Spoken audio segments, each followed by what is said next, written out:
How does the story relate to today's healthcare debate?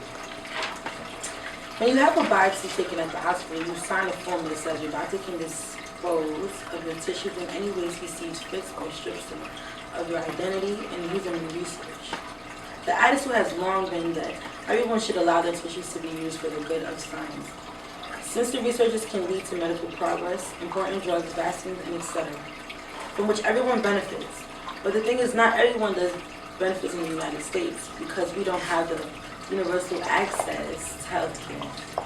This is an imbalance in this country, which means many of the medical advances coming from tissue research aren't available to everyone, sometimes including those who provide raw materials for the research. Was it wrong for scientists to have taken Henrietta cells? In the 1950s, when Henrietta cells grew, the concept of informed consent that we have today didn't exist. People were routinely using research without their knowledge. Scientists knew very little about the basic functioning of cells.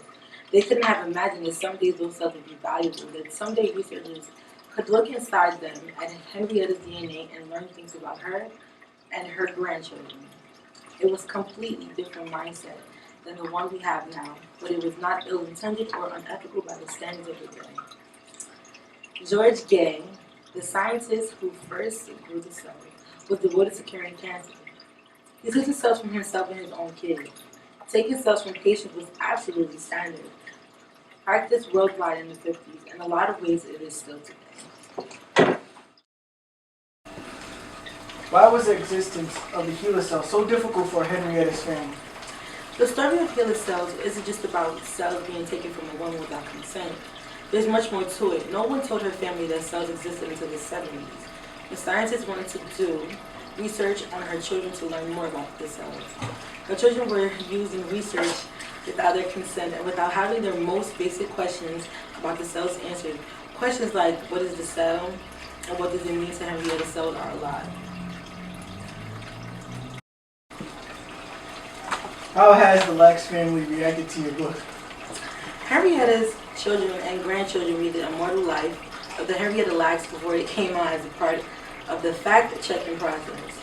They were very happy with it. They didn't object to any information in it or ask to remove or change anything, other than pointing out that some dates and other factual things needed fixing.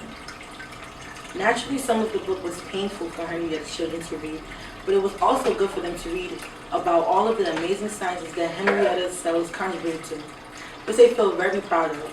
For the younger generations of Blacks, it was a way for them to learn their history. Their family didn't really talk about what happened to Henrietta or her children, so the younger generation didn't know how much, if anything, about Henrietta or the siblings. What role did race play in Henrietta's and her children's experiences? This is a story of how cells taken from a Black woman without her knowledge became one of the most important advances in medicine and launched a multi-billion-dollar industry with drastic consequences for her family. It is inextricably linked to troubling history of research conducted on African American without the consent, and many people, particularly African Americans, are hungry to learn Henrietta's story and how it fits into that history. Race did play an important role in the story. During the Jim Crow era, Hopkins was segregated Charity Hospital.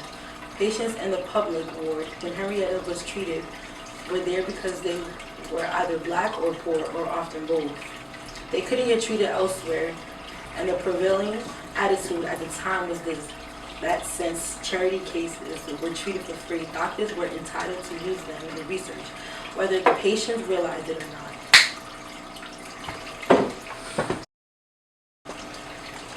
How has the Lacks family benefited from the book? The family has benefited from the book in several different ways, including the closure and things from scientists that I mentioned earlier. When it came to money, I didn't want to be another person who came along and potentially benefited from the family and the story without doing something in return. So I set up the Henrietta Lacks Foundation, and I am donating a portion of the book's proceeds to it. The family has been in existence since January 2010, and anyone can donate via the foundation's website, henriettalacksfoundation.org.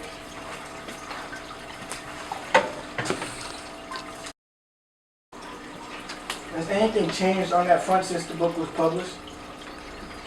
No, nothing has formally changed in the terms of regulating the tissue research, but there is certainly much more public awareness of the fact that research happens on tissue without consent. And there's public discussion happening about this on a much larger scale than has happened before. There also does seem to be a shift happening in the way questions about tissues research and academics are being handled.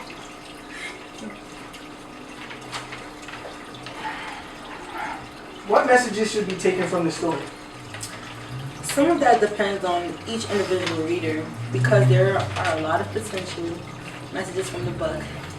It's about trust, race, medicine, class, access to education, and healthcare.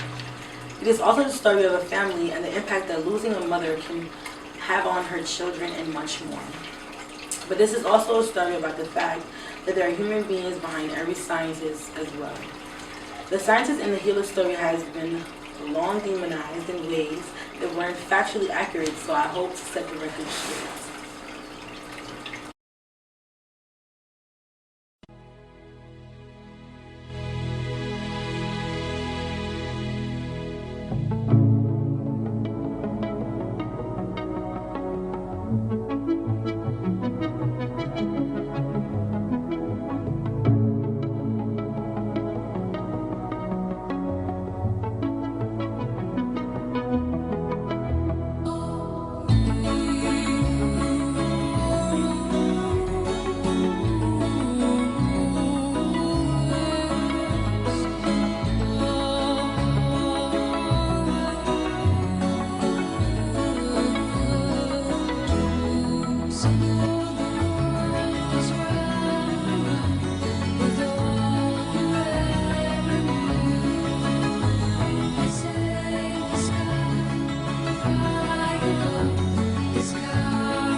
Oh my God. Jason! What the hell? What's the damn?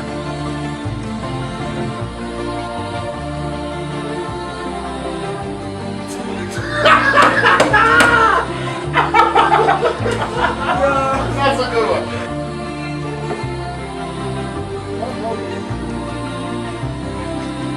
I didn't even practice